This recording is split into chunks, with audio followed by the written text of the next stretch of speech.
Hola chicos, I'm going to talk to you a little bit about the National Spanish exams, which we're going to take this week. Notice that here we are on the nationalspanishexam.org site, and here they have all the old past examinations all the way back to 2006, so you can come here and practice at any time. We're level 3, we're going to take the level 3. We take both achievement and proficiency. So I'm going to show you guys how to set up. Get ready. So you put in your name. Start now.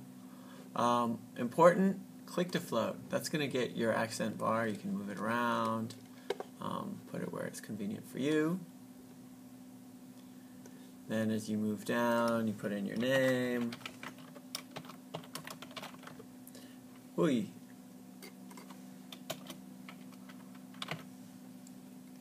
Name of your school.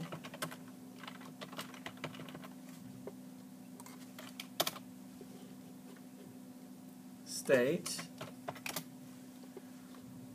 Teacher's last name. And first name. And then choose your gender. And then the grade in which you're currently enrolled. Let's say you're a 10th grader. Okay, in this section you need to choose what your background exposure to Spanish is. So if you were in a special program, or there's a little Spanish spoken at your home, but you're not in a fully bilingual home, or you speak another Romance language like French or Italian. And then in part 10, this is for bilingual students who speak bilingual, not like Korean and English, but Spanish and English, bilingual. You'll check that if you speak Spanish at home. Here again, it's going to, if none of these apply to you, just don't leave them all blank. And here, you have to declare your category. If you speak English at home, it's going to be regular. Okay, if you, for example, lived in Guatemala for 3 years or something, that would be outside experience. And then bilingual is somebody who speaks Spanish at home. So you guys will mostly all choose regular. Part 1, section 1 is vocabulary.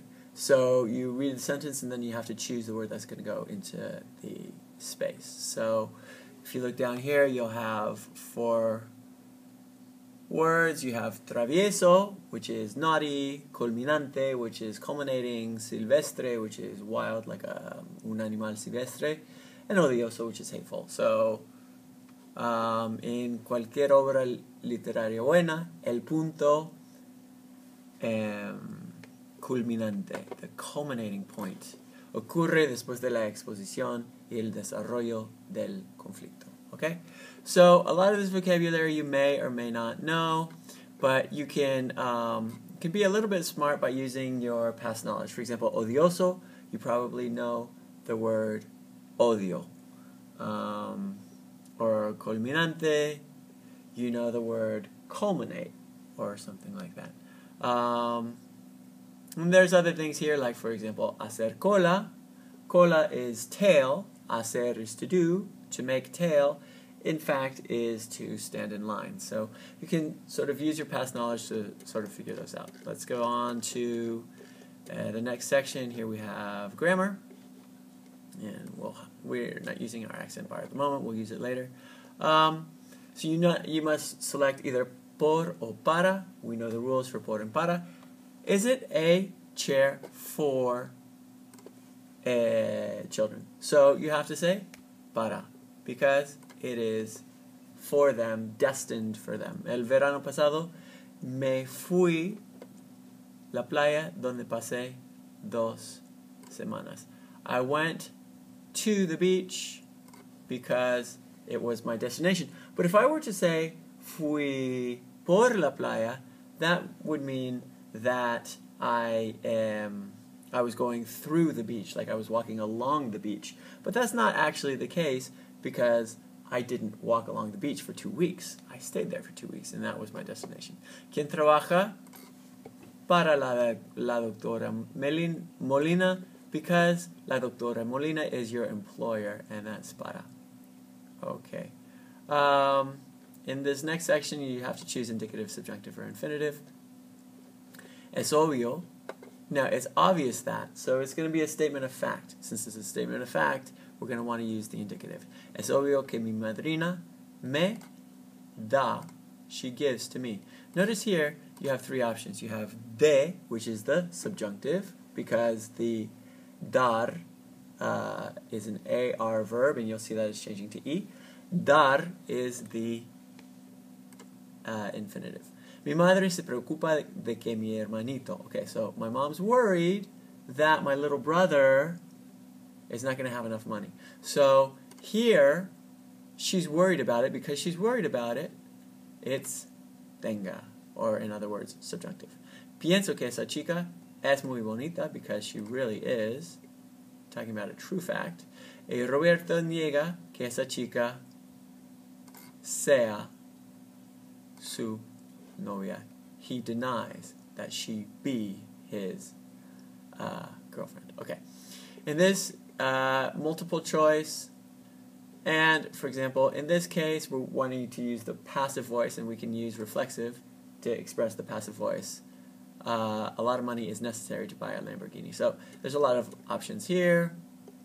Fill in. This is where your accent bar is going to come to use. So Alicia siempre me habla, but notice miraba. So that is in the imperfect. So it's siempre, always. So it was going to have to be hablaba. So there were two things going on. Hablaba mientras miraba. She spoke while she watched. Okay? Antes, cuando iba. Now notice, who liked movies? A ti te gustaban. So, antes cuando ibas. Okay, so make sure you're mining the question for the information as to who the subject is here. Ayer por la mañana, el técnico trajo. Why? Because it's giving us, why is it in the preterite? Because we're talking about a specific one-time event yesterday in the morning. So it's naming that. So, el lunes, well, let's see if we can read this. El lunes pasado, los científicos, again, last Monday, talking about a specific time, so revelaron, because it's the científicos, so it has to be in ellos. El profesor les dijo que tenía. Okay, now in this case, you want to use your accent. Tenía que terminar la tarea. If you don't use that accent, it's going to be marked wrong. Okay, in this section, you have to choose the present subjunctive. So ellos recomiendan que nosotros So we start with the yo form, prometo, and then we have to change it to prometa, and because it's nosotros, prometamos. Su mamá desea que ella, the yo form is hago, then we take off the o, and we change it to its opposite ending, haga, ella haga. Te sugiero que tú coloco is the yo form, and then that is coloque. That won't work, so I have to change that C to coloque. And because it's tú, it's es, coloques. El profesor no cree que ellos, and this is an irregular, so it's just sepan, and submit answers. On the practices, it'll give you, and just say submit, because it knows I haven't answered a bunch of questions. So you can see here, I got a bunch incorrect because I didn't answer them, but you can see that it is all done there. Okay, so that is how to do the achievement portion of the National Spanish Exam.